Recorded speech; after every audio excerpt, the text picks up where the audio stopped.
নমস্কার, খবর শুনছেন M2 নিউজ চ্যানেল থেকে। জানাবো আজকের বিশেষ বিশেষ খবর।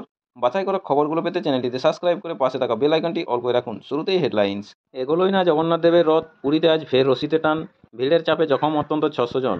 সূচনা মমতার, প্রথম রথযাত্রার ধর্মীয় আবেগে দীঘা পুণ্যভূমি। আর্থিক সংকট, সুপ্রিম কোর্টে মডিফিকেশন পিটিশন, ডিএ দিতে 6 মাস সময় চাইল রাজ্য। এবার অসামরিক বিমান পরিবহন সচিবকে ডেকে পাঠালো সংসদীয় কমিটি। চাষের জন্য আর ফ্রি জল নয়, রাজ্যগুলির মতামত চাইল কেন্দ্র। মমতার পর তেজস্বী কমিশনের নির্দেশিকা নিয়ে নিশানায় মোদি। টানা বৃষ্টিতে ভিজছে শহর, এক নজরে কলকাতার আবহাওয়া। বিস্তারিত আবহাওয়ার আপডেটটি পেতে আমাদের চ্যানেলটির সাথে যুক্ত থাকুন। পরবর্তী আপডেটটির জন্য চ্যানেলটি সাবস্ক্রাইব করে রাখুন। সুখোইকে আরও উন্নত করতে রাশিয়ার সঙ্গে আলোচনা রাজনাথের। চীনের সঙ্গে সমস্যা মেটানোর বার্তা প্রতিরক্ষামন্ত্রী। মারাঠি ভাষার স্বার্থরক্ষায় অতীত ভুলে ফের এক মঞ্চে রাজ ও উদ্ধব। মাত্র 42-এ থামল সফর, প্রয়াত কাঁটালাগা গার্ল শেফালি জারিওয়ালা। ল কলেজের গার্ডরুমে গণধর্ষণ, 12 ঘন্টার মধ্যে গ্রেপ্তার অভিযুক্ত, 2 প্রাক্তনী ও 1 পড়ুয়া। ইলেকট্রিক বাস থেকে মুখ ফেরাচ্ছে রাজ্য, মেয়াদের আগেই বসে গিয়েছে 18 লাখি ব্যাটারি, আসছে সিএনজি। গোপীবল্লভপুর 1 নম্বর। প্রাকৃতিক দুর্যোগকে উপেক্ষা করেই গোপীবল্লভপুরে ঐতিহ্যবাহী রথযাত্রা। উৎসবে অংশ নিলেন অগণিত সাধারণ মানুষ।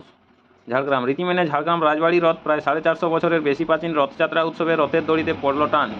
নয়াগ্রাম, রীতি মেনে নয়াগ্রামে প্রায় 100 বছরের বেশি প্রাচীন রথযাত্রা উৎসবে রথের দড়িতে পড়ল টান, 5000 ভক্তের সমাগম। ঝাড়গ্রাম শহরে ফিতে কেটে ঝাড়গ্রাম গৌরীর মঠের রথের উদ্বোধনে বিজেপি নেত্রী ভারতী ঘোষ, কয়েক হাজার ভক্তের সমাগম। আপনারা এতক্ষণ শুনলেন সংবাদ শিরোনাম, আসবো বিস্তারিত খবরে। খবরের প্রথমেই দেখে নেব শহরের আবহাওয়ার হালচাল কী রয়েছে। টানা বৃষ্টিতে ভিজছে শহর, এক নজরে কলকাতার আবহাওয়া। কলকাতা, সকাল থেকেই শহরের আকাশ রয়েছে মেঘলা।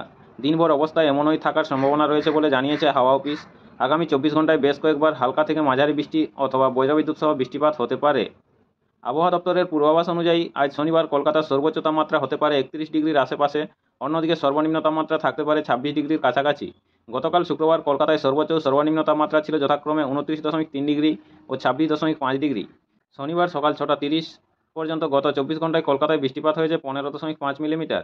আর্দ্রতার মাত্রা শুক্রবার ছিল অত্যন্ত বেশি। দিনে সর্বাধিক আপেক্ষিক আর্দ্রতা 98% এবং সর্বনিম্ন 92% রেকর্ড হয়েছে, যার ফলে ব্যবসা অস্বস্তি আরও বেড়েছে। মমতার পর তেজস্বী কমিশনের নির্দেশিকা নিয়ে নিশানায় মোদি।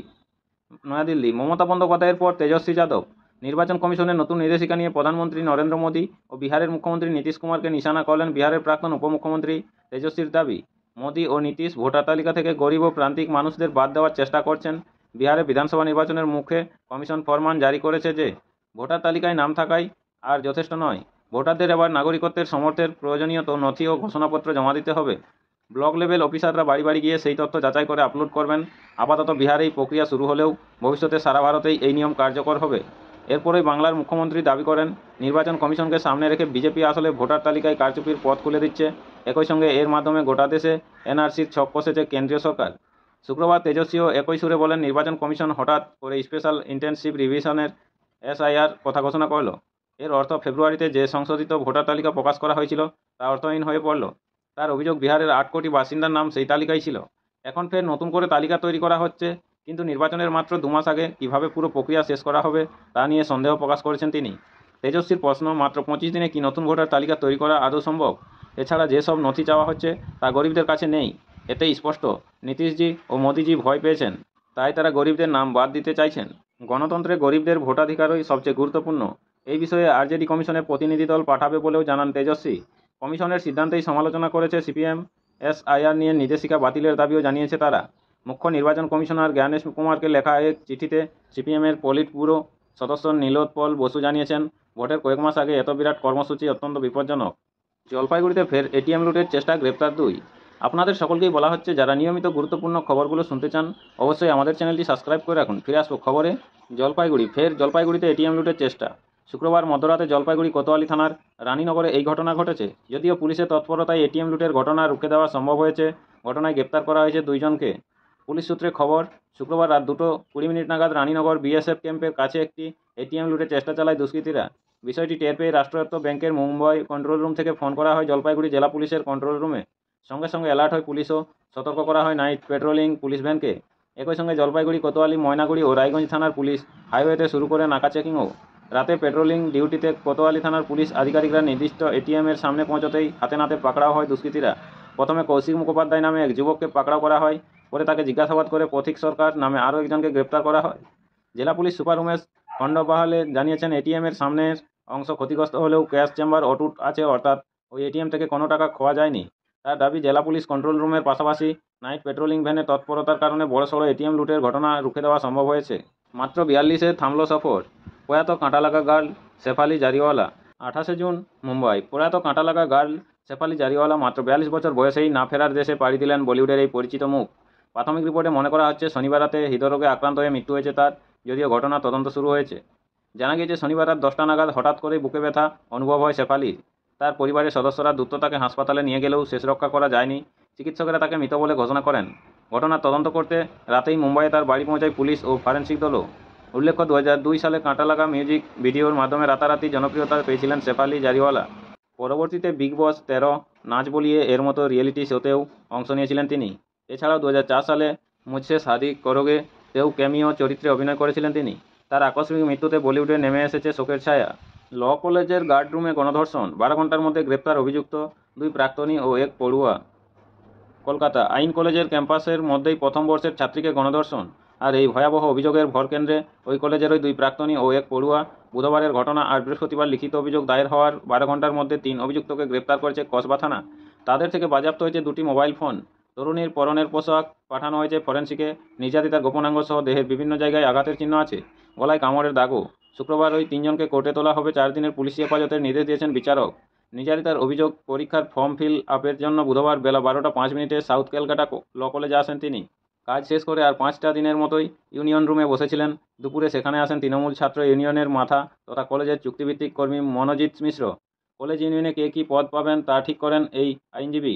এমনকি ছাত্রীকে তিনি কলেজের গার্লস সেক্রেটারি করেছিলেন। 4টে নাগাদ ওই তরুণী বাড়ি যাবেন বলে বেরিয়ে আসেন। তখনই তাকে ইউনিয়ন রুমে ডাকেন মনোজিৎ। সঙ্গে আরও 6 জনকে। বৈঠক চলাকালীন আরেক অভিযুক্ত প্রমিত মুখোপাধ্যায় নির্যাতিতাকে বাইরে এনে জিজ্ঞাসা করেন তিনি মনোজিতের প্রতি কতটা লয়াল। ছাত্রী জানান, ওকে ভরসা করি। তখনই মনোজিৎ বেরিয়ে তাকে বিয়ের প্রস্তাব দেন। টোপ দেন, বিয়ে করলেই জিএসের পদ পাইয়ে দেব। রাজি হননি তরুণী। সন্ধ্যা 6টা 10 নাগাদ তরুণী বেরোতে গেলে মনোজিৎ কিছুক্ষণ থেকে যেতে বলেন এবং বেরিয়ে যান। 7টা 30 নাগাদ কলেজে ফিরে আসেন তিনি। সঙ্গে প্রমিত ও আর এক অভিযুক্ত জাইব আহমেদ। ওই 2 জন দাদার নির্দেশ মতো কলেজের গেটে তালা দিয়ে দেন। এরপর মনোজিৎ ওই তরুণীকে জোর করে ইউনিয়ন রুমে বাথরুমের পাশে নিয়ে যান। প্রথমে নির্যাতিতা হাতে পায়ে ধরেন, তারপর বাধা দেন। এর মধ্যেই প্যানিক অ্যাটাক হয় বলে দাবি তরুণীর। তিনি বারবার বলেন, আমাকে হাসপাতালে নিয়ে যাও। নিদেন পক্ষে ইনহেলার চান, সেটা এনে দিলেও হাসপাতালে নিয়ে যাওয়া হয়নি তরুণীকে। উল্টে প্রমিত ও জাইব তাকে জোর করে গার্ড রুমে নিয়ে যান। গার্ডকে বলেন বাইরে বসতে। ওখানেই তরুণীকে গণধর্ষণ করা হয় বলে অভিযোগ। এমনকি দাদার 2 সহযোগী তার নগ্ন ভিডিও পর্যন্ত তুলে রাখে। মনোজিৎ ভয় দেখান, কথা মতো কাজ না করলে এই ভিডিও ভাইরাল হবে, খুন হবে তার বয়ফ্রেন্ডও। এরপর নির্যাতিতাকে হকি স্টিক দিয়ে মারধর করা হয়। গণধর্ষণের পর রাত 10টা 50-এ ছাড়া হয় তাকে। বেরিয়েই তিনি বাবাকে ফোন করে ঘটনা জানান। তিনি এসে মেয়েকে নিয়ে যান।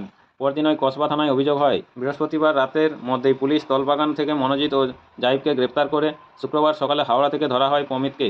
ইতিমধ্যে জাতীয় মহিলা কমিশন এই ইস্যুতে শতপ্রণোদিত অভিযোগ দায়ের করেছে এবং কলকাতার পুলিশ কমিশনারের কাছে দ্রুত কার্যকারী তদন্তের দাবি জানিয়েছে। আর্থিক সংকট, সুপ্রিম কোর্টে মডিফিকেশন পিটিশন, ডিএ দিতে 6 মাস সময় চাইল রাজ্য। প্রতিদিন নিয়মিত সঠিক খবরগুলো শোনার জন্য আমাদের চ্যানেলটি সাবস্ক্রাইব করে রাখুন। ফিরে আসবো খবরে। নয়াদিল্লি ও কলকাতা।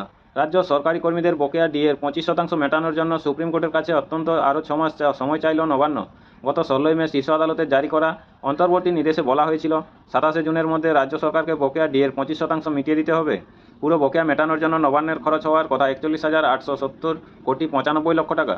আর এই 25% দিলে 10,425 কোটি, বিপুল অঙ্ক। কেন্দ্রের লাগাতার বঞ্চনা জেরে এমনিতেই আর্থিক বোঝা চেপে রয়েছে বাংলার কাঁধে।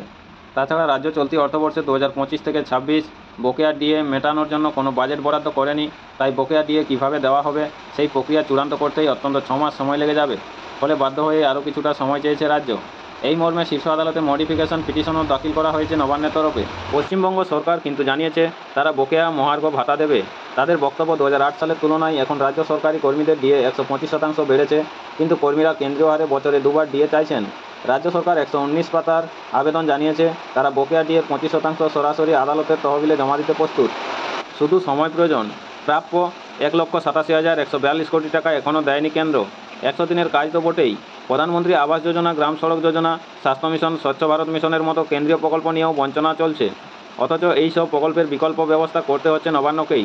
তার খরচও প্রচুর। কেন্দ্রীয় হারে ডিএ না পেলেও বাকি সুবিধা থেকে রাজ্য সরকারি কর্মচারীদের বঞ্চিত করা হয় না। রাজ্যের নানাবিধ প্রকল্পের সুবিধাও পেয়ে থাকেন তারা।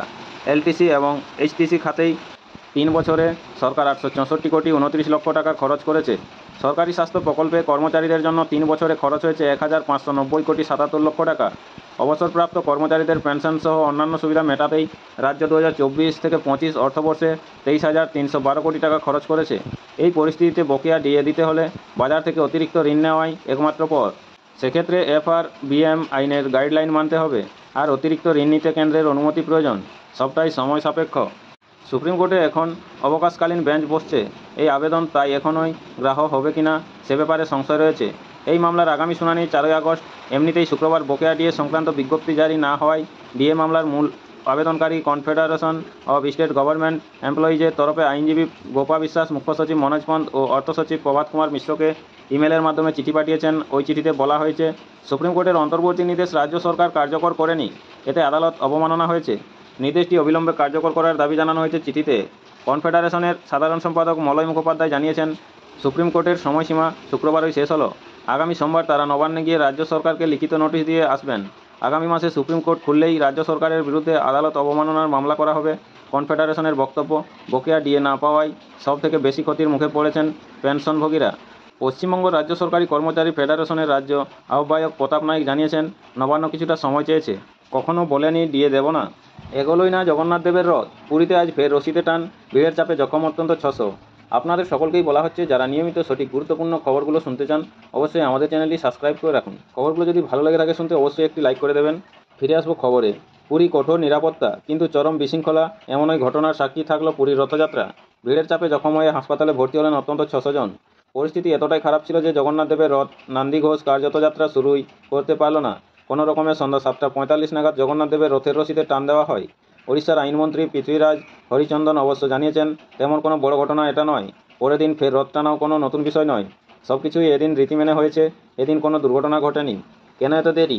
মন্ত্রী জানিয়েছেন, এবার আবহাওয়া ভালো থাকায় প্রত্যাশার চেয়ে 1.5 গুণ বেশি ভিড় হয়েছিল। সেই ভিড়ের চাপেই রথযাত্রার কর্মসূচি সময় মতো হতে পারেনি। মন্ত্রী জানিয়েছেন, এদিন রীতি মেনেই সোনার ঝাঁটা দিয়ে রাস্তা পরিষ্কার করেন পুরীর মহারাজ। সূর্য ডুবে যাওয়ায় রাত 8টায় রথযাত্রা এদিনের মতো স্থগিত রাখা হয়। শনিবার ফের মাসির বাড়ি গুন্ডিচার উদ্দেশ্যে রওনা দেবে রথ।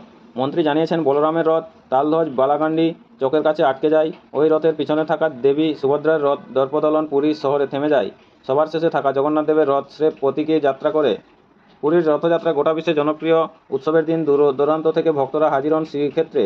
এবারও তার ব্যতিক্রম হয়নি। রীতি মেনে যথাসময়ে ভক্তের মাঝে নামিয়ে আনা হয় জগন্নাথ, বলরাম, সুভদ্রার মূর্তি। সেবায়েতরা কাঁধে করে মূর্তিগুলি রথে নিয়ে যান। 3টি আলাদা রথে বসানো হয় 3টি মূর্তি। এই রীতিতে বলে পাহান্ডি, রথের রশিতে টান দেওয়ার আগে রাস্তা ঝাঁট দিয়ে পরিষ্কার করার নিয়ম, আর সেই কাজ করতে হয় স্বয়ং পুরীর মহারাজকে। এবছর সাদা পোশাকে সোনার ঝাড়ু নিয়ে শ্রীমন্দিরে হাজির হয়েছিলেন গজপতি মহারাজ। নিয়ম মেনে প্রথমে রথ, তারপর সামনের রাস্তায় ঝাড় দেন তিনি। এই নিয়মের নাম ছেঁড়া পাহান্ডা। নিয়ম পালনের আসল উদ্দেশ্য জগন্নাথকে সর্বোত্তম রূপে স্বীকার করা। তিনি জগতের নাথ, তার উপরেই কারো স্থান হতে পারে না, সে রাজা হোক বা সাধারণ মানুষ। কিন্তু বিষয়টা প্রমাণ করা হবে কিভাবে? ভেবেচিন্তে পণ্ডিতরা বলেন, রাজাকে সাধারণ মানুষের মতো কিছু করতে হবে। সেই থেকে রথের সামনে রাজার রাস্তা ঝাড় দেওয়ার নিয়ম। ভক্তিভরে সেই রীতি পালন করে আসছেন রাজার বংশধররা। ইলেকট্রিক বাস থেকে মুখ ফেরাচ্ছে রাজ্য।